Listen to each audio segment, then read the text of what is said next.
Hey guys, welcome to this quick tutorial where we'll explain how you can import bank transactions into QuickBooks. So let's get started. Start by navigating to the Transactions section, which you'll find on the left-hand panel of your QuickBooks Online dashboard. This is the starting point for bringing in your bank data. From here, you have two options. Either connect QuickBooks directly to your bank or manually upload your transactions. Both methods work well, it just depends on what suits you best. If you choose to connect QuickBooks directly to your bank, click on Connect Account. You'll see a list of supported banks. Select your bank and follow the prompts to authorize the connection. Once that's done, QuickBooks will automatically import your transactions for you.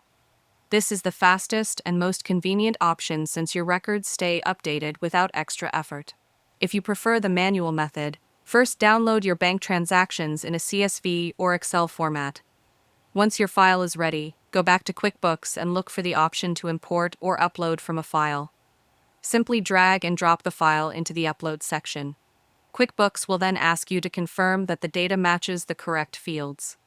This step is important to make sure everything aligns properly and avoids errors in your records.